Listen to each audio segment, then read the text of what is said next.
প্রত্যন্ত এক গ্রামের ৩ জন মেয়ে নিখোঁজ। তাদের পরিবার মেয়েগুলোকে খুঁজে বের করার জন্য যতবার পুলিশের দ্বারে যায়, পুলিশ তাদের সাথে দুর্ব্যবহার করে তাড়িয়ে দেয়।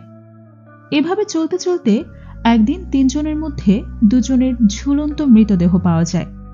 কিন্তু পুলিশ তাদের মৃত্যুর রহস্য উদ্ঘাটন না করে উল্টো ধামাচাপা দেওয়ার জন্য সব রকম চেষ্টা করে। কেন এই মানুষগুলোর সাথে পুলিশের এই নির্মম আচরণ? আর অপরাধীকেই কেন বাঁচানোর চেষ্টা করছে পুলিশ? ৩ জনের মধ্যে ২ জনকে তো মৃত অবস্থায় পাওয়া গেছে, তবে আরেকজন কোথায়? সে কি জীবিত, নাকি তারও নির্মম মৃত্যু হয়েছে? এই সব প্রশ্নের উত্তর জানতে পারবো আজকের ভিডিওতে। আজ যে মুভি এক্সপ্লেইন করতে যাচ্ছি তা ২০১৪ সালে ভারতের উত্তরপ্রদেশে ঘটে যাওয়া একটি সত্য ঘটনার প্রেক্ষাপটে তৈরি করা হয়েছে। তো আর কথা না বাড়িয়ে let's go for the explanation. শুরুতেই আমরা দেখতে পাই ভারতের উত্তরপ্রদেশের লালগাঁও নামক অঞ্চলে একটা স্কুল বাসে ৩ জন মেয়েকে আটকে রেখে শারীরিকভাবে নির্যাতন করা হচ্ছে। এই মেয়েগুলো কারা আর কারাই তাদের উপর শারীরিক নির্যাতন করছে তা আমরা একটু পরেই জানতে পারবো। এর পরের দৃশ্যে আমরা আয়ান রঞ্জন নামের একজন পুলিশ অফিসারকে দেখতে পাই। আয়ান একজন আইপিএস অফিসার। সম্প্রতি লালগাঁও থানায় অ্যাডিশনাল সুপারিনটেনডেন্ট অফ পুলিশ হিসেবে আয়ানকে নিযুক্ত করা হয়েছে। আজ তার জয়নিং। আয়ানের ড্রাইভার হিসেবে নিযুক্ত করা হয়েছে কনস্টেবল চন্দ্রভানকে। চন্দ্রভান গাড়ি ড্রাইভ করে আয়ানকে পুলিশের স্টেশনে নিয়ে যায়। সাথে আছে আরেক কনস্টেবল নিহাল সিং। পথে ছোট্ট একটা খাবারের দোকান দেখে আয়ান চন্দ্রভানকে গাড়ি থামিয়ে সেখান থেকে পানি নিয়ে আসতে বলে। চন্দ্রভান বলে, এটা নিচু জাতের মানুষদের গ্রাম, আমরা এদের হাতের পানি পান করি না। ওদেরকে স্পর্শ করা, এমনকি ওদের ছায়াও আমাদের শরীরে লাগতে দিই না আমরা। আয়ান চন্দ্রভানের কথায় পাত্তা না দিয়ে নিহালকে বলে পানি নিয়ে আসতে। আয়ানের অর্ডার অনুযায়ী নিহাল ওই দোকান থেকে একটা পানির বোতল কিনে নিয়ে আসে। আয়ান তার স্ত্রী অদিতিকে মেসেজ করে এই অদ্ভুত অভিজ্ঞতার ব্যাপারে জানায়। অদিতি একজন সোশ্যাল ওয়ার্কার। অদিতি বলে, এটা তো নতুন কিছু না, যুগ যুগ ধরেই নিচু জাতের মানুষদের সাথে এমনটাই হয়ে আসছে। যাই হোক, আয়ান পুলিশ স্টেশনে পৌঁছালে সার্কেল অফিসার ব্রাহ্মদত্ত আয়ানকে অভ্যর্থনা জানায় এবং পুলিশ স্টেশনের বাকি পুলিশদের সাথে পরিচয় করিয়ে দেয়। এরপর ব্রহ্মদত্ত নিহাল সিং এর ছোট বোন আমলির সাথে আয়ানের পরিচয় করিয়ে দিয়ে বলে, আমলি অনেক ভালো রান্না করতে পারে, আজ থেকে আপনার খাওয়া দাওয়ার খেয়াল সেই রাখবে। পরিচয় পর্ব শেষ হওয়ার আগে হঠাৎ আনশু নামের এক ছেলে এসে আয়ানকে প্রণাম জানিয়ে বলে, লালগাঁওয়ে আপনাকে স্বাগতম। আয়ান কিছুটা অবাক হয়ে আনশুর পরিচয় জানতে চায়। ব্রহ্মদত্ত বলে, আনশু একজন কন্ট্রাক্টর। এই এলাকার বেশিরভাগ সরকারি কন্ট্রাক্টের কাজ আনশুই করে থাকে। বর্তমানে পুলিশ স্টেশনের টয়লেট রিপেয়ারিং এর কাজ করছে সে। আয়ান আনশুকে খুব একটা পাত্তা দেয় না। এরপর ব্রহ্মদত্ত আয়ানকে জানায় এসপি তার সংবর্ধনার জন্য একটা পার্টির আয়োজন করেছে। রাতের বেলা আয়ান সেখানে যায়। সেখানে ব্রহ্মদত্ত আয়ানকে তার পিএ মাংকাংয়ের সাথে পরিচয় করিয়ে দেয়। ওই পার্টিতে আয়ান তার কলেজ লাইফের বন্ধু সত্যেন্দ্রকে দেখতে পায়। সত্যেন্দ্র ফ্রি ড্রিঙ্কস পেয়ে একটু বেশি পান করে ফেলেছে। আয়ান সত্যেন্দ্রকে দেখে তার সাথে কথা বলতে চায়, কিন্তু সত্যেন্দ্র মাতাল অবস্থায় থাকায় আয়ানের সাথে ভালোভাবে কথা বলে না। এর মাঝে গ্রামের কিছু লোক পার্টিতে চলে আসে। ওরা মূলত পুলিশের কাছে অভিযোগ নিয়ে এসেছে। এর আগে ওরা কয়েকবার পুলিশ স্টেশনে এসেছিল, কিন্তু নিচু জাতের লোক হওয়ায় পুলিশ তাদের কমপ্লেইন ফাইল করে না। এবারও ব্রহ্মদত্ত তাদেরকে তাড়িয়ে দেয়। ব্যাপারটা আয়ানের নজরে পড়ে। আয়ান ব্রহ্মদত্তের কাছে ওদের ব্যাপারে জানতে চাইলে ব্রহ্মদত্ত বলে, আরে স্যার, ওদের কথা বাদ দিন, নিচু জাতের লোকজন ওরা। আয়ান তখন জানতে চায় ওদের প্রবলেম কি। ব্রহ্মদত্ত বলে, 2 দিন থেকে বলছে ওদের জাতে 3 জন মেয়ে নাকি নিখোঁজ। আয়ান তখন জিজ্ঞেস করে, এফআইআর লিখেছেন কি? সাব ইন্সপেক্টর কিষান জাটক বলে, ওদেরকে এত গুরুত্ব দেওয়ার কিছু নেই, ওদের গ্রামে এসব রোজই ঘটে। মেয়েরা বাড়ি থেকে চলে যায়, আবার একাই ফিরে আসে। কথা বলতে বলতে আয়ান খেয়াল করে সত্যেন্দ্র নিজের বাইক স্টার্ট দেওয়ার চেষ্টা করছে, কিন্তু মাতাল অবস্থায় থাকায় বাইক কন্ট্রোল করতে পারছে না। আয়ান এগিয়ে গিয়ে সত্যেন্দ্রকে বলে, আমি তোকে বাড়ি পৌঁছে দিচ্ছি, আমার পিছনে এসে বস। সত্যেন্দ্র বাইকের পেছনে উঠে পড়ে। আয়ানের ড্রাইভার চন্দ্রকান্ত ও নিহাল সিং গাড়ি নিয়ে আয়ানের পিছে পিছে যায়। পথে একজন নিচু জাতের লোক পুলিশের গাড়ির সামনে পড়ে। নিহাল সিং গাড়ি থেকে নেমে ওই লোকের সাথে প্রচুর খারাপ ব্যবহার করে এবং তাকে মারধর করে। তার অপরাধ একটাই, সে নিচু জাতের হয়ে পুলিশের গাড়ির সামনে চলে এসেছে। নিচু জাতের লোকদের প্রতি বারবার এরকম নিষ্ঠুর আচরণ দেখে আয়ান হতবাক হয়ে যায়। যাই হোক, সত্যেন্দ্রর বাড়িতে পৌঁছালে সত্যেন্দ্র আয়ানের কাছে জানতে চায় অদিতি কেমন আছে। আয়ান বলে, আমাদের সম্পর্কটা খুব একটা ভালো যাচ্ছে না, বেশিরভাগ সময় ঝগড়া আর মনোমালিন্য হচ্ছে। এরপর সত্যেন্দ্র তার প্রেগনেন্ট স্ত্রীর সাথে আয়ানের পরিচয় করিয়ে দেয়। এরপর আয়ান কোয়ার্টারে ফিরে যায়। পরের দিন খুব সকালে ব্রহ্মদত্ত আয়ানকে নিয়ে গ্রামের একটা নিরিবিলি জায়গায় যায়। মূলত নিচু জাতের যে 3 জন মেয়ে নিখোঁজ, তাদের দুজনকে গাছের সাথে ঝুলন্ত অবস্থায় পাওয়া গেছে। ব্রহ্মদত্ত তখন আয়ানকে বলে, এই মেয়ে দুটো কাজিন ছিল। গ্রামবাসীরা বলাবলি করছে মেয়ে দুটো নাকি সমকামী ছিল। ওদের বাবা মা যখন ব্যাপারটা জানতে পেরেছে, তখন নিজেরাই নিজেদের মেয়েদেরকে হত্যা করে গাছের সাথে ঝুলিয়ে দিয়েছে। এটা আসলে একটা অনার কিলিং কেস। পরিবারের সম্মান রক্ষার্থে যখন পরিবারের সদস্যরা নিজেদের পরিবারেরই কোনো এক সদস্যকে হত্যা করে, সেটাকে অনার কিলিং বলা হয়। যাই হোক, ব্রহ্মদত্ত এখানে মিথ্যে বলে কেসটাকে ঘুরিয়ে দেওয়ার চেষ্টা করছে। এই মেয়েদের মৃত্যুর পেছনে লুকিয়ে আছে অন্য এক রহস্য। আয়ান ব্রহ্মদত্তকে জিজ্ঞেস করে, মেয়েদের বাবা কোথায়? ব্রহ্মদত্ত বলে, ওদেরকে জিজ্ঞাসাবাদ করা হচ্ছে। আয়ান বলে, আরেকটা মেয়ে কোথায়? ব্রহ্মদত্ত বলে, ওই মেয়েটার এখন পর্যন্ত কোনো খবর পাওয়া যায়নি। আয়ান ঘটনাস্থল ভালোভাবে পর্যবেক্ষণ করে, এরপর ডেড বডি পোস্টমর্টেমের জন্য পাঠিয়ে দেয়। এরপর আয়ান অদিতিকে কল করে এই ঘটনাটাও শেয়ার করে। অদিতি বলে, গত সপ্তাহে রাজস্থানে একটা মেয়ের ডেড বডি পাওয়া গিয়েছিল। ওই মেয়েটাও নিচু জাতের ছিল। মেয়েটার ডেড বডি দেখে বোঝাই যাচ্ছিল তার সাথে রেপ হয়েছে, কিন্তু সেখানকার লোকজন ব্যাপারটাকে অনার কিলিং বলে ধামাচাপা দেওয়ার চেষ্টা করেছে। লালগাঁওয়ের মেয়েদের ব্যাপারেও হয়তো এমনটাই হয়েছে। আয়ান একটু বিরক্ত হয়ে বলে, এখনো পোস্টমর্টেম রিপোর্ট আসেনি, তুমি কিভাবে আগেই নিশ্চিতভাবে বলছো মেয়েগুলোর সাথে রেপ হয়েছে? এই ব্যাপারটা নিয়ে দুজনের মধ্যে একটু কথা কাছাকাছি হয়। আয়ান পুলিশ স্টেশনে ফিরে গিয়ে জাটবকে জিজ্ঞেস করে, এই মেয়েদের ব্যাপারে এখন পর্যন্ত কোনো এফআইআর লেখা হয়নি কেন? জাটব বলে, শুরুতে কেসটা আমাদের কাছে অতটা সিরিয়াস মনে হয়নি।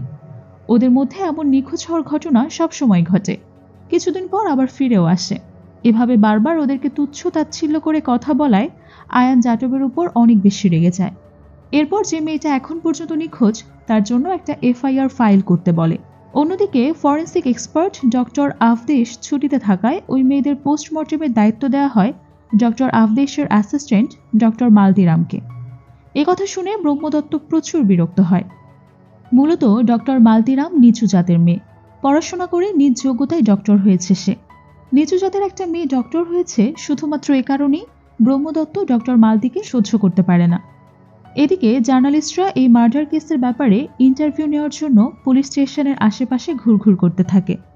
ব্রহ্মদত্ত একজন জার্নালিস্টকে ডেকে গোপনে ইন্টারভিউ দেয়, কারণ পোস্টমর্টেম রিপোর্ট আসার আগেই ব্রহ্মদত্ত ইন্টারভিউ দিয়েছে শুনলে আয়ান রেগে যাবে। ব্রহ্মদত্ত জার্নালিস্টকে বলে, এটা একটা অনার কিলিং। মেয়ে দুটো নিজেদের মধ্যে অবৈধ সম্পর্ক তৈরি করে ফেলেছে, তাই তাদের বাবা পরিবারের সম্মান রক্ষার্থে তাদেরকে হত্যা করেছে।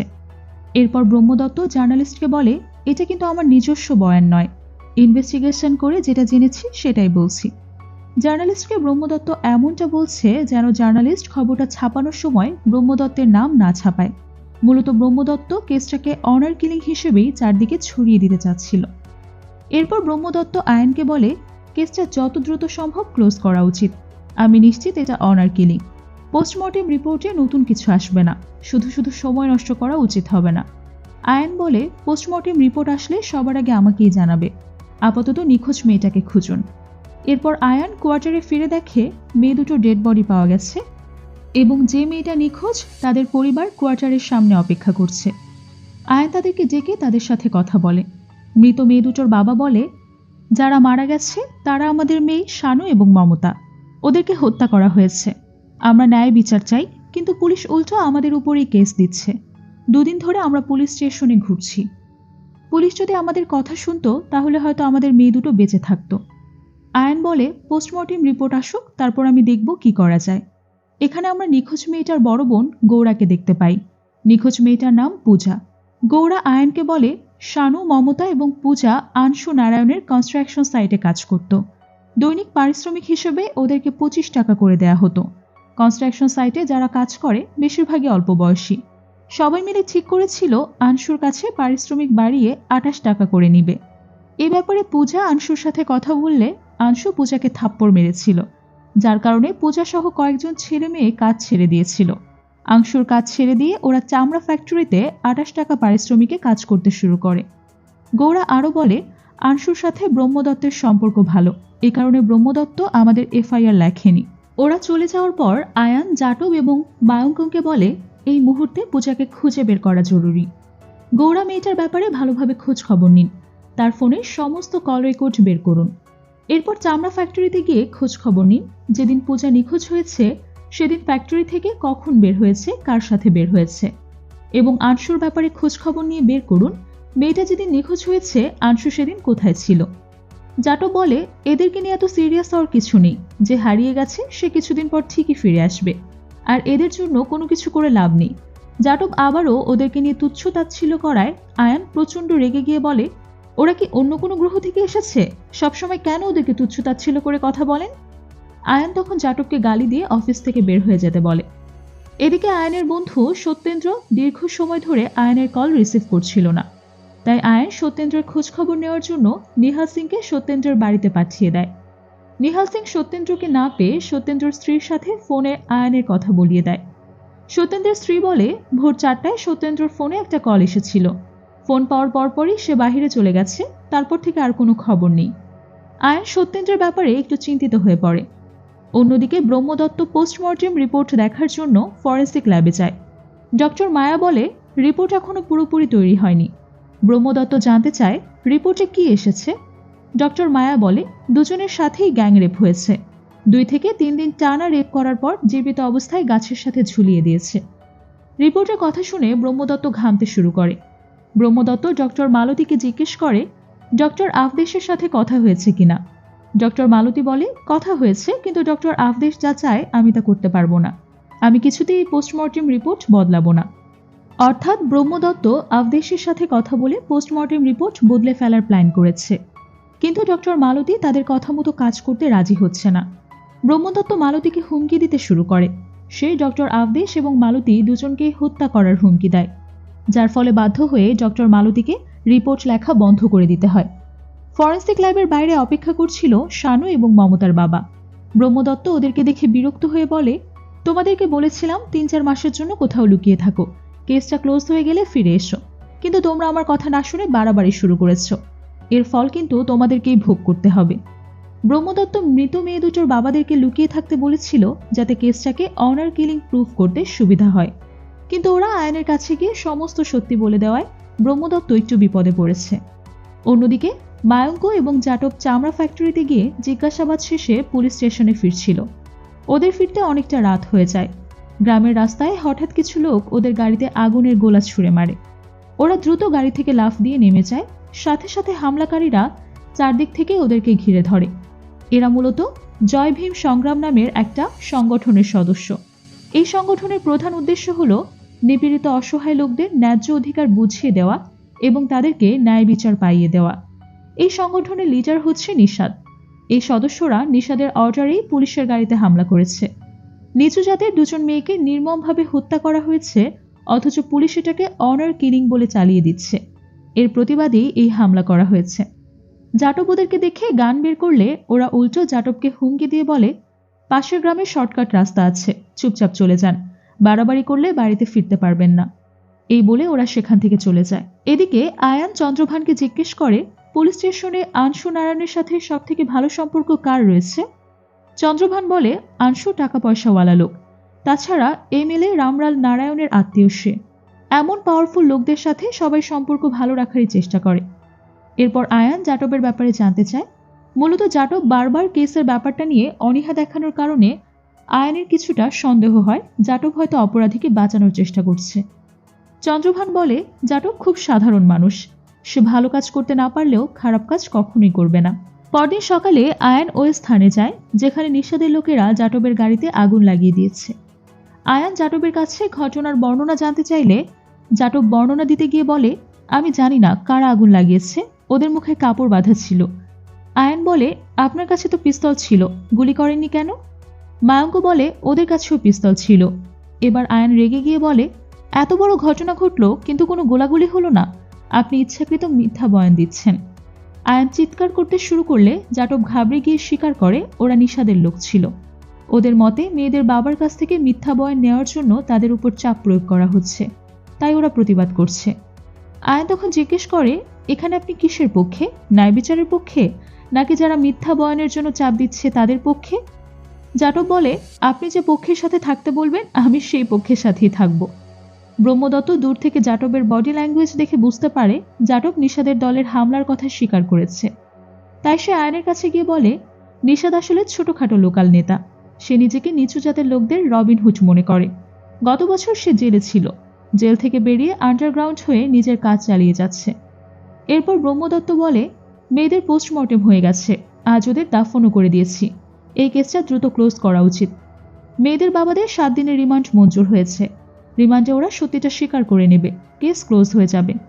ব্রহ্মদত্ত মূলত যত দ্রুত সম্ভব কেসটা ক্লোজ করার চেষ্টা করছিল, কিন্তু আয়ান ব্রহ্মদত্তের কথা পাত্তা না দিয়ে বলে, আনশু নারায়ণকে পুলিশ স্টেশনে এসে আমাদের সাথে দেখা করতে বলুন, জরুরি বিষয়ে কথা বলবো।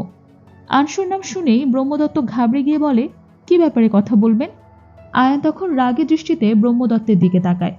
তখন ব্রহ্মদত্ত বলে, স্যার এসব ঝামেলায় জড়াবেন না প্লিজ। বর্তমানে ওদের পার্টি ক্ষমতায় আছে, ওদের সাথে পাঙ্গা নিলে সবকিছু ওলটপালট হয়ে যাবে। এসবের মধ্যে একবার ঢুকলে আপনি আর বের হতে পারবেন না। ব্রহ্মদত্ত হাত জোর করে আয়ানকে অনুরোধ করতে থাকে যেন আয়ান আংশুকে এসবে না জড়ায়, কিন্তু আয়ান ব্রহ্মদত্তের কথায় একেবারে পাত্তা না দিয়ে চলে যায়। ব্রহ্মদত্ত তখন প্রচণ্ড রাগে জাটবের কাছে গিয়ে জাটবের কলার চেপে ধরে বলে, আমাকে জিজ্ঞেস না করে সত্যিটা কেন বললে? এত সাহস কিভাবে হলো তোমার? জাটব বলে, স্যার জিজ্ঞেস করলে কিভাবে চুপ করে থাকবো আমি? সারা জীবন তো আপনার কথা মতোই চলেছি, কিন্তু আজ সত্যিটা বলা ছাড়া আর কোনো উপায় ছিল না, তাই বলেছি। এদিকে আয়ান নিচু জাতের লোকদের গ্রামে যাওয়ার সিদ্ধান্ত নেয়। ড্রাইভার চন্দ্রভান চাচ্ছিল না আয়ান সেখানে যাক, কিন্তু সে সরাসরি কিছু বলতেও পারছিল না। তাই চন্দ্রভান আয়ানকে উদ্দেশ্য করে বলে, আমার মা সবসময় বলতো সমাজের একটা নিয়ম আছে, সমাজের মধ্যে রাজা থাকবে, প্রজা থাকবে, দাস থাকবে। এটা সৃষ্টির শুরু থেকেই হয়ে আসছে। আমাদের কোনো অধিকার নেই এই সমাজ ব্যবস্থা ভেঙে দেওয়ার। সবাই যদি সমান হয় তাহলে সমাজের রাজা কে হবে? এই কথাটা আয়ান অদিতির সাথে শেয়ার করে। অদিতি বলে, রাজা বানাতে হবে কেন? সবাই সমান থাকলে সমস্যা কোথায়? যাই হোক, নিচু জাতের গ্রামে পৌঁছানোর পর আয়ান সবাইকে একত্রিত করে জিজ্ঞেস করে, কারা কারা নিশাদকে চেনে? কেউ কোনো জবাব দেয় না। আয়ান আবারও জিজ্ঞেস করে, যারা শানু এবং মমতার কেসের সাক্ষী দিয়েছিল তারা কোথায়? একজন বৃদ্ধ বলে, কাল থেকে ওদেরকে খুঁজে পাওয়া যাচ্ছে না। ওদের সাথে কথা বলার পর আয়ান যখন চলে যাচ্ছিল তখন গৌড়া আয়ানের গাড়ির পেছনে ছুটতে শুরু করে। আয়ান গাড়ি থেকে নামলে গৌড়া বলে, আমি নিশাদকে চিনি। আয়ান জিজ্ঞেস করে, তুমি কি নিশাদের দলে কাজ করো? গৌড়া বলে, না, আমাদের বিয়ে হওয়ার কথা ছিল। গৌড়া সরাসরি সত্যিটা বলতে পারে না, তবে ওরা দুজনেই একে অপরকে অনেক ভালোবাসে। যাই হোক, আয়ান বলে, নিশাদ পুলিশের গাড়িতে হামলা করেছে কি কারণে? গৌড়া বলে, পুলিশ যেন আমাদের প্রতি সুবিচার করে তাই। এরপর আয়ান বলে, আমরা পূজাকে খুঁজতে শুরু করে দিয়েছি। গৌড়া বলে, কিভাবে খুঁজবেন? পুলিশের কাছে পূজার কোনো ছবি নেই। এ কথা শুনে আয়ান নিজের ডিপার্টমেন্টের পুলিশদের উপর খুব বিরক্ত হয়। গৌড়া আয়ানকে পূজার একটা ছবি দেয়। এরপর আয়ান পুলিশ স্টেশনে ফিরে যায়। পুলিশ স্টেশনে সত্যেন্দ্রর স্ত্রী অপেক্ষা করছিল। আয়ান সত্যেন্দ্রর স্ত্রীর কাছে জানতে চায় আনশুর সাথে সত্যেন্দ্রের কোনো সম্পর্ক আছে কিনা। সত্যেন্দ্রর স্ত্রী বলে, বিভিন্ন কাজের কারণে আনশুর সাথে সত্যেন্দ্রর ওঠা বসা আছে। আয়ান তার অফিসারদেরকে সত্যেন্দ্রর কল রেকর্ড বের করতে বলে। এদিকে গ্রামের উঁচু শ্রেণীর কিছু লোক নিচু জাতের কয়েকজন লোককে খুব বাজেভাবে মারধর করে, কারণ তারা নিচু জাতের হয়েও মন্দিরের ভেতরে বসে খাবার খেয়েছে। মূলত নিচু জাতের লোকদের মন্দিরের ভেতরে বসে খাবার খাওয়া নিষেধ। পুলিশ পরিস্থিতি সামলে নিয়ে আহতদের হসপিটালে পাঠিয়ে দেয়। আয়ান নিজেই আহতদের দেখতে হসপিটালে যায়। সেখানে ডক্টর মালতীর সাথে আয়ানের দেখা হয়। আয়ান ডক্টর মালতীকে জিজ্ঞেস করে, মেয়েদের পোস্টমর্টেম কি আপনি করেছেন? ডক্টর মালতী বলে, পোস্টমর্টেম আমি করেছি, কিন্তু রিপোর্ট ডক্টর আফদেশ তৈরি করবে। কাল থেকে আমি ছুটিতে থাকব। আয়ান সরাসরি জিজ্ঞেস করে, মেয়েদের সাথে রেপ হয়েছিল তাই না? মালতী আর সত্যিটা গোপন রাখে না। মালতী বলে, ওদের সাথে শুধু রেপ হয়নি, 2-3 দিন ধরে আটকে রেখে গ্যাং রেপ করা হয়েছে। সত্যিটা জানার পর আয়ান প্রচণ্ড ক্ষুব্ধ হয়। এরপর আয়ান আহত ছেলেগুলোকে দেখতে যায়। তাদের অবস্থা অনেক শোচনীয়, ব্যথায় কাতরাচ্ছিল সবাই। এসব দেখে আয়ান যেন নিজের ধৈর্য হারিয়ে ফেলে। নিম্ন শ্রেণীর মানুষদের প্রতি এত নির্যাতন সে আর মেনে নিতে পারছিল না। পুলিশ স্টেশনে ফিরে সে সমস্ত পুলিশকে একত্রিত করে সবার জাত এবং গোত্র সম্পর্কে জানতে চায়। এটা বোঝার জন্য আসলে কারা উঁচু জাত আর কারা নিচু জাত। কিন্তু সবার কথা শুনে আয়ান কনফিউজড হয়ে যায়। নিচু জাতের মধ্যেও বেশ কয়েকটা গোত্র আছে, কেউ সব থেকে নিচু, কেউ তার থেকে একটু বেটার পজিশনে, আবার উঁচু জাতের মধ্যেও অসংখ্য গোত্র, এমনকি ব্রাহ্মণও কয়েক গোত্রের। এসব জাত গোত্রের ভেদাভেদ আয়ান একদমই বুঝতে পারে না। আয়ান নিজের রাগটা কন্ট্রোল করে পূজাকে খুঁজতে বের হয়। আয়ান তার টিম মেম্বারদের কাছে জানতে চায় চামড়া ফ্যাক্টরি কত দূরে। জাটব আয়ানকে চামড়া ফ্যাক্টরির অ্যাড্রেসটা জানিয়ে দেয়। হঠাৎ আয়ান দূরে একটা ছোট্ট ঘর দেখতে পায়। আয়ান কৌতূহলবশত সেখানে গিয়ে দেখতে চায় কি আছে ঘরের ভেতরে।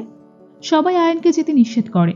আয়ান কারো কথা পাত্তা না দিয়ে ওই ঘরটার কাছে চলে যায়। ঘরের দরজা খুলতেই আয়ান সেখানে চামড়াবিহীন একটা পশুর মৃতদেহ দেখতে পায়। জাটব বলে নিচু শ্রেণীর লোকেরা এই ঘরের মৃত পশুদের চামড়া তুলে নিয়ে ফ্যাক্টরিতে বিক্রি করে। চামড়া নেওয়ার পর পশুগুলোকে পুঁতে ফেলে। কিন্তু সম্প্রতি মন্দিরে খাবার খাওয়ার অপরাধে নিচু জাতের ছেলেদের মারধর করায় নিষাদের সংগঠন আন্দোলন করছে। ওরা সমস্ত নিচু জাতের লোকদেরকে কাজ বন্ধ রাখার নির্দেশ দিয়েছে, তাই পশুর মৃতদেহ এখানেই পড়ে আছে। আন্দোলনের জন্য নিষাদ সবাইকে একটা মেসেজ পাঠিয়েছে। মায়াঙ্ক আয়ানকে নিষাদের মেসেজটা পড়ে শোনায়। মেসেজটা হলো, উঁচু শ্রেণীর লোকেরা কখনো তোমাদেরকে মূল্যায়ন করে না, অথচ তাদের জীবন তোমাদের উপরই নির্ভর করেই টিকে আছে। ওদের জন্য ফসলের ক্ষেতে দিনমজুরি করো তোমরা, ওদের ময়লা আবর্জনা পরিষ্কার করো তোমরা। ওদের মৃত্যু হলে সৎকারের কাজেও তোমাদেরকেই প্রয়োজন হয়, তাই তোমরা তোমাদের কাজ করা বন্ধ করে দাও, তাহলে ওরা তোমাদের মূল্য বুঝতে পারবে। নিষাদের কথা মতো নিচু জাতের সমস্ত লোক নিজেদের কাজ বন্ধ করে দিয়েছে। যাই হোক, আয়ান পূজাকে খুঁজতে খুঁজতে একটা খালের কাছে চলে যায়। আয়ান খালের পাশে দাঁড়িয়ে ভাবতে থাকে, ওরা তিনজন একসাথে নির্যাতিত হয়েছে, তাহলে শুধু দুজনকে কেন হত্যা করলো? আয়ান খালের আশেপাশে সার্চ করলে একটা স্যান্ডেল খুঁজে পায়। আয়ান ধারণা করে স্যান্ডেলটা হয়তো পূজার। আয়ান সন্দেহ করে পূজা হয়তো প্রাণে বাঁচতেই খালের ওপারে চলে গেছে। আয়ান খালের ওপার প্রান্তে যেতে চায়, কিন্তু জাটব বলে ওপার প্রান্তে বিশাল জঙ্গল, সেখানে যাওয়া একদমই সম্ভব নয়। এদিকে গভীর রাতে পরিচ্ছন্নতা কর্মীরা গ্রামের সমস্ত ময়লা আবর্জনা পুলিশ স্টেশনের সামনে ফেলে দিয়ে যায়। যেতে যেতে ওরা নিষাদের সংগঠনের স্লোগান দেয়। সারা রাত ইনভেস্টিগেশন করার পর ভোরের দিকে আয়ানের টিম পুলিশ স্টেশনে ফিরে যায়। কিন্তু পুলিশ স্টেশনের সামনে এত ময়লা আবর্জনা দেখে সবাই হতবাক হয়ে যায়। আয়ান এর আগে কখনোই এরকম সিচুয়েশন ফেস করেনি। সে অনেক হতাশ হয়ে পড়ে। এর মাঝে ব্রহ্মদত্ত এসে বলে এমএলএ রামলাল আয়ানের সাথে কথা বলতে চায়। ব্রহ্মদত্ত ভালোভাবেই জানতো রামলাল কেস ক্লোজ করতে বলার জন্যই আয়ানকে কল করেছে। তাই রামলালের সাথে আয়ানের কথা বলা শেষে ব্রহ্মদত্ত হাসতে হাসতে বলে, কেসটা ক্লোজ করে দেই তাহলে। আয়ান কোনো জবাব না দিয়ে রাগান্বিত দৃষ্টিতে ব্রহ্মদত্তের দিকে তাকায়। পরের দিন আয়ান পুলিশ স্টেশনের নোটিশ বোর্ডে ভারতীয় সংবিধানের 15 নম্বর আর্টিকেলের একটা কপি লাগিয়ে দেয়, যেখানে লেখা ছিল ভারতীয় সংবিধানের 15 নম্বর অনুচ্ছেদ অনুযায়ী ভারতের কোনো মানুষের মধ্যে জাত, ধর্ম, বর্ণ, লিঙ্গ, জন্মস্থান ইত্যাদির ভিত্তিতে কোনো রকম বৈষম্য সৃষ্টি করা যাবে না। আইন এই নোটিশ লাগিয়েছে পুলিশ স্টেশনের সেই সমস্ত অফিসারদের জন্য যারা শিক্ষিত হয়েও জাতভেদ বৈষম্যের সৃষ্টি করে। পুলিশ স্টেশনের সবাই আর্টিকেল 15 ভালোভাবেই পড়ে, কিন্তু যুগ যুগ ধরে চলে আসা বৈষম্য কি আর একদিনে শেষ হয়? যাই হোক, আয়ান চামড়া ফ্যাক্টরির আশেপাশের লোকদের জিজ্ঞাসাবাদ করে জানতে পারে যেদিন পূজা নিখোঁজ হয়েছে ওই দিন চামড়া ফ্যাক্টরির সামনে হলুদ রঙের একটা বাস এসেছিল। গ্রামের রাস্তায় সাধারণত এরকম বাস কখনোই আসে না। ওই দিন হঠাৎ কোথা থেকে বাস এসেছিল আয়ান সেটা বুঝতে পারে না। এরপর আমরা দেখতে পাই মহান্ত নামের একজন পলিটিক্যাল লিডার নিচু শ্রেণীর একজন উঁচু শ্রেণীর হিন্দুদের সমতার জন্য সভা সমাবেশ করছে। মহান্ত নিচু জাতের লিডারের বাড়িতে গিয়ে খাবার খায়, এটা প্রমাণ করার জন্য যে তারা উঁচু শ্রেণী এবং নিচু শ্রেণীর মধ্যে কোনো রকম ভেদাভেদ করে না। নিষাদের সংগঠন মহান্তরীর সমস্ত সভা সমাবেশের বিপক্ষে ছিল, কারণ মহান্ত এসব করছে শুধুমাত্র নিজের নির্বাচনী প্রচারণার জন্য। উঁচু শ্রেণীর এবং নিচু শ্রেণীর মধ্যে সমতা দেখানোর চেষ্টা করছে যেন সে নির্বাচনের সময় সর্বসাধারণের ভোট পায়। এদিকে আয়ান আনশুকে পুলিশ স্টেশনে ডেকে জিজ্ঞাসাবাদ করতে শুরু করে। আয়ান আনশুকে জিজ্ঞেস করে, মেয়েগুলোকে কেন হত্যা করেছ? আনশু বলে, বেতন বাড়িয়ে চাচ্ছিল, বাড়িয়ে দেইনি, তাই কাজ ছেড়ে চলে গেছে। আয়ান বলে, এই সামান্য কারণে ওদেরকে কেন হত্যা করেছ? আনশু বলে, এরকমটা চলতে থাকলে সবাই 2 দিন পর পর বেতন বাড়িয়ে যাবে, বেতন বাড়িয়ে না দিলে কাজ ছেড়ে চলে যাবে। সবাই যদি কাজ ছেড়ে দেয় তাহলে আমরা কাজ করাবো কাকে দিয়ে? তাই ওদেরকে মেরে বুঝিয়ে দিয়েছি ওদের যোগ্যতা আসলে কতটুকু, সমাজে ওদের অবস্থানটা আসলে কোথায়।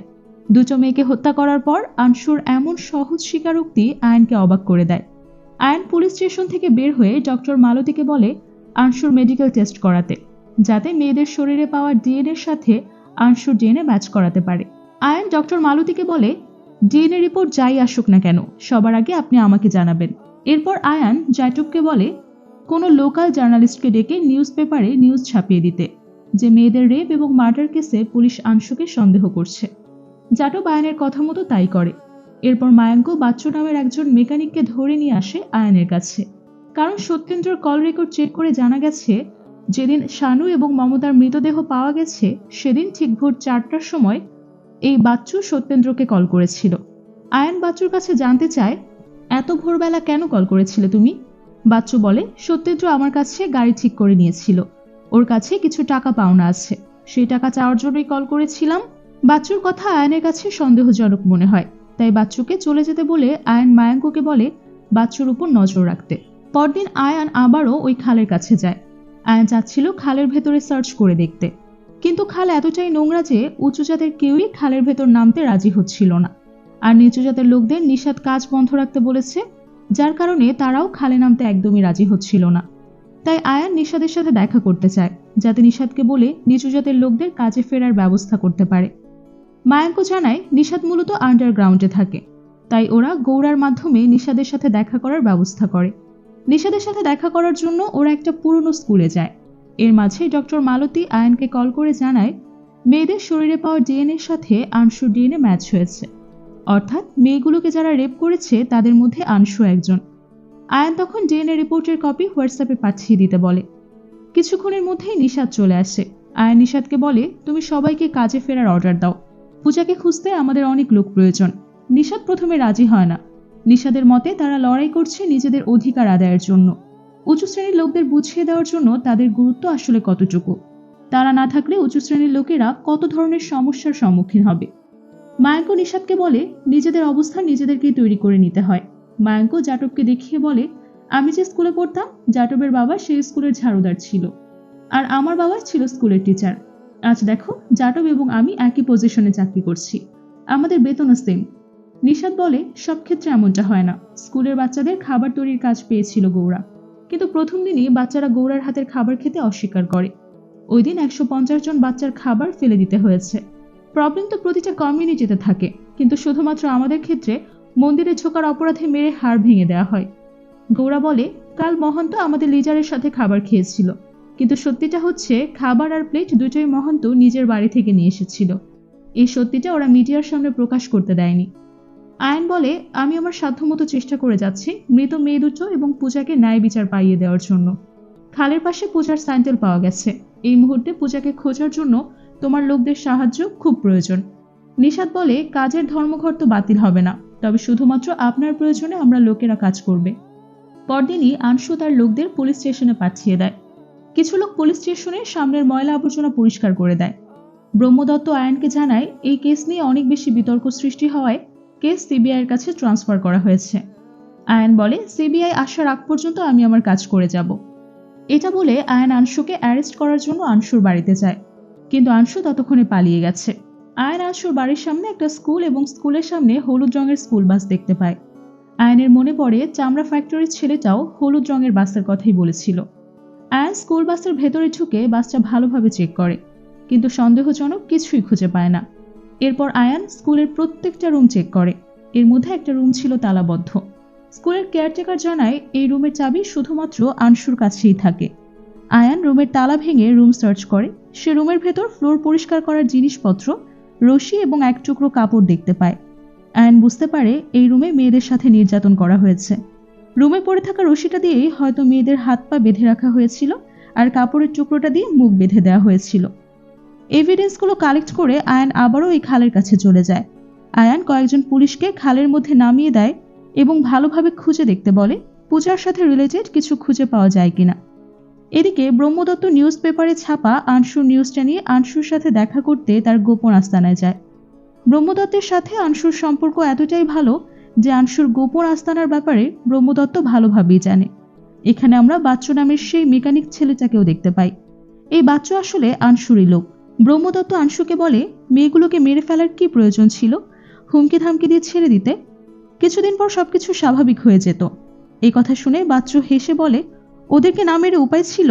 মনে নেই আপনি যখন ওদেরকে রেপ করেছিলেন তখন কিভাবে ছটফট করছিল? বাচ্চুর কথা শেষ হওয়ার আগেই ব্রহ্মদত্ত গুলি করে বাচ্চুকে হত্যা করে।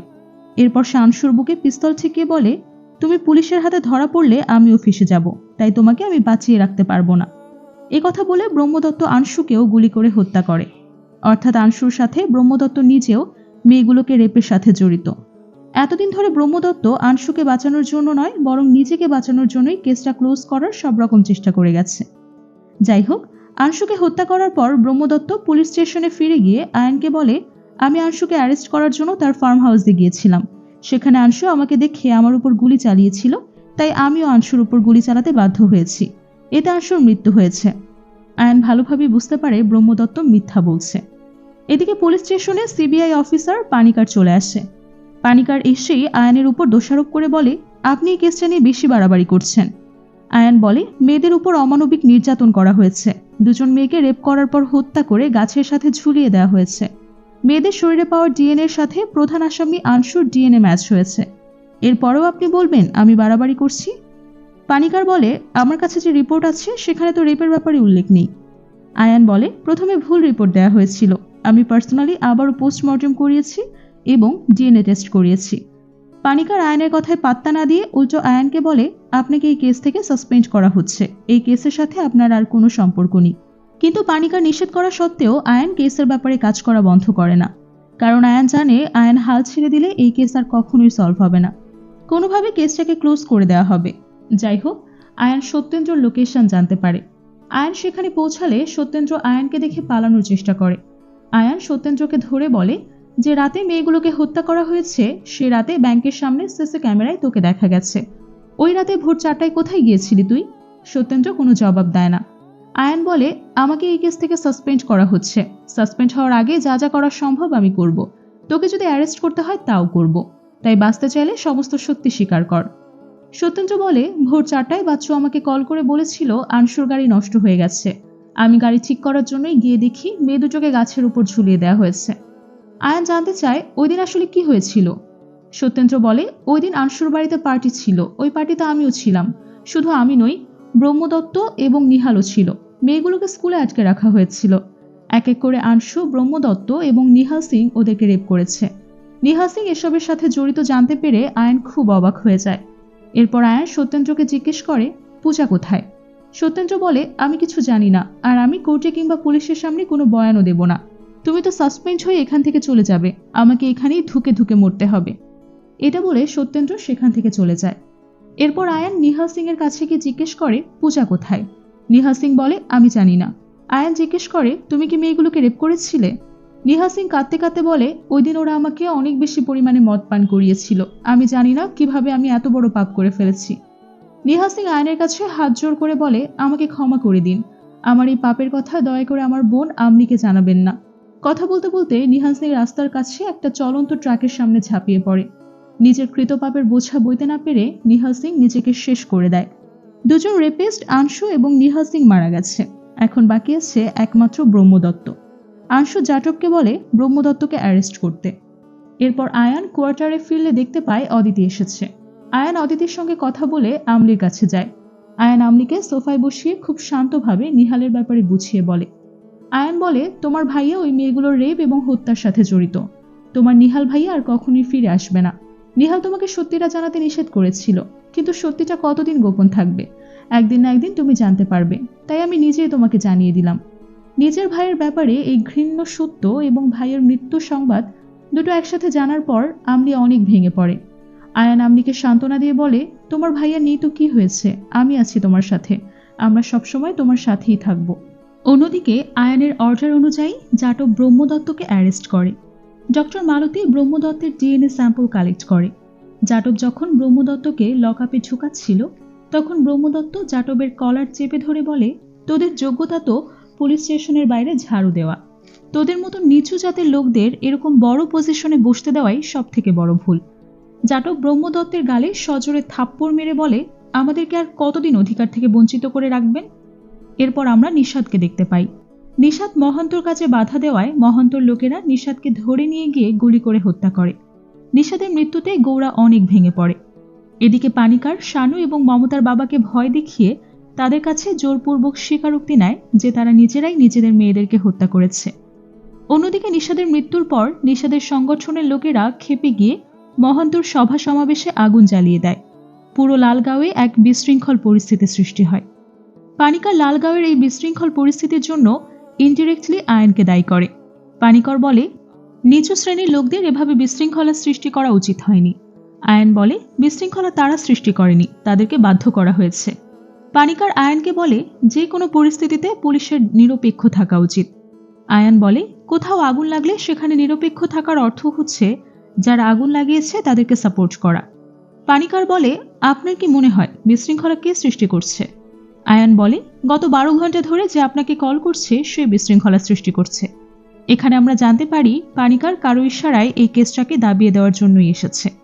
পানিকার এই ব্যাপারে কথা না বাড়িয়ে আয়নকে বলে, আপনার কি আর কিছু বলার আছে? না থাকলে আমি কেসটা ক্লোজ করে দিই।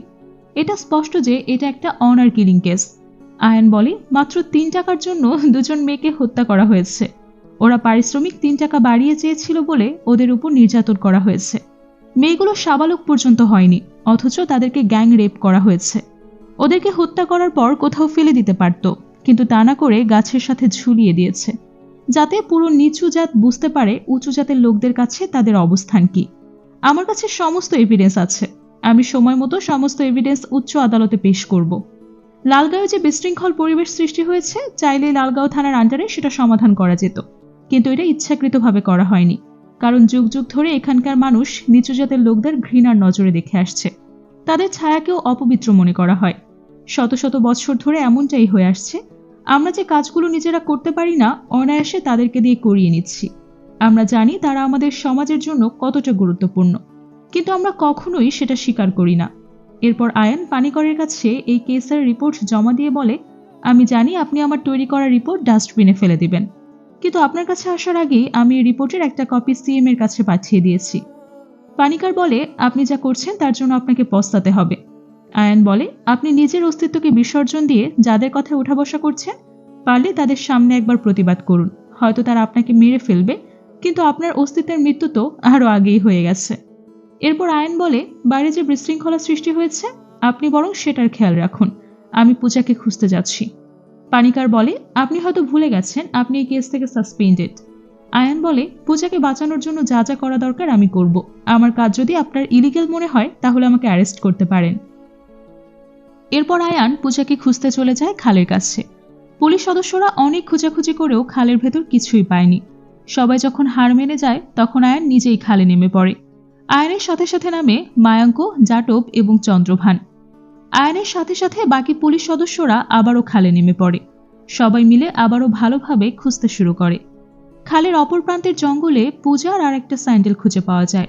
আয়ন সহ পুলিশ সদস্যরা সবাই জঙ্গলের অপর প্রান্তে চলে যায়। ওদের সাথে গৌরাও সেখানে যায়। গহীন জঙ্গলের ভেতর ছোট্ট একটা পাইপে পূজাকে খুঁজে পাওয়া যায়। পূজা জীবিত ছিল ঠিকই, কিন্তু তার শারীরিক অবস্থা অনেক শোচনীয়। কোনো রকম শরীরে প্রাণটুকু আটকে আছে। আয়ান পূজাকে উদ্ধার করে হসপিটালে নিয়ে যায়। পূজা কিছুটা সুস্থ হয়ে উঠলে পূজার বয়ান নেওয়া হয়। পূজার বয়ান এবং ডিএনএ টেস্টের রিপোর্ট অনুযায়ী প্রমাণিত হয় ব্রহ্মদত্ত ধর্ষণের সাথে জড়িত ছিল। ব্রহ্মদত্তের 11 বছরের কারাদণ্ড হয়। আদালতে এটাও প্রমাণ হয় শানু এবং মমতার বাবা পুলিশের চাপে পড়ে মিথ্যা স্বীকারোক্তি দিয়েছিল, তাই তাদেরকে মুক্ত করে দেয়া হয়। পূজাকে খুঁজে বের করার জন্য আয়নের পুরো টিম অনেক পরিশ্রম করেছে। ওই দিন পূজাকে খুঁজে পাওয়ার পর সবাই রাস্তার ধারে বসে বিশ্রাম নিয়েছিল। আয়ন সবাইকে অ্যাপ্রিসিয়েট করে। দীর্ঘ সময় একটানা কাজ করায় সবাই বেশ ক্ষুধার্ত ছিল। ওরা যেখানে বসেছিল তার পাশে একটা দোকানে এক বৃদ্ধা খাবার তৈরি করছিল। আয়ন বৃদ্ধাকে সবার জন্য খাবার তৈরি করে দিতে বলে। বৃদ্ধার জাত কি, সে উঁচু জাতের নাকি নিচু জাতের না জেনে সবাই তৃপ্তি সহকারে বৃদ্ধার হাতের খাবার খায়। আয়ন হয়তো পুরো দেশ থেকে জাত বৈষম্য দূর করতে পারেনি, কিন্তু নিজের টিমের মন থেকে বৈষম্য কিন্তু ঠিকই দূর করতে পেরেছে। আর মুভিটি এখানেই শেষ হয়। সমাজের বৈষম্য ও অন্যায়কে মেনে নেওয়া মানে অমানবিকতাকে সমর্থন করা, যা ধর্ম বা লিঙ্গের ভিত্তিতে বৈষম্য শুধু ব্যক্তিকে নয়, গোটা সমাজকেই দুর্বল করে তোলে। যে কোনো দেশের আইন সবার জন্য সমান, অধিকার সবার জন্য সমান, কিন্তু কিছু স্বার্থান্বেষী মানুষ ধর্মের দোহাই দিয়ে অপেক্ষাকৃত দুর্বলদের অধিকার কেড়ে নেয়, তৈরি করে বৈষম্য। এই বৈষম্য দূর করতে হলে কিংবা ন্যায় বিচার পেতে হলে সর্বস্তরের মানুষকেই সচেতন হতে হবে। সচেতনতাই হলো পরিবর্তনের প্রথম ধাপ। তবে শুধু সচেতন হলেই হবে না, নিজেদের মধ্যে একতা তৈরি করতে হবে। উঁচু কিংবা নিচু ভেদাভেদ ভুলে গিয়ে সবাই যদি এক হয়ে কাজ করে, তাহলে হয়তো কখনোই বৈষম্য সৃষ্টি হবে না।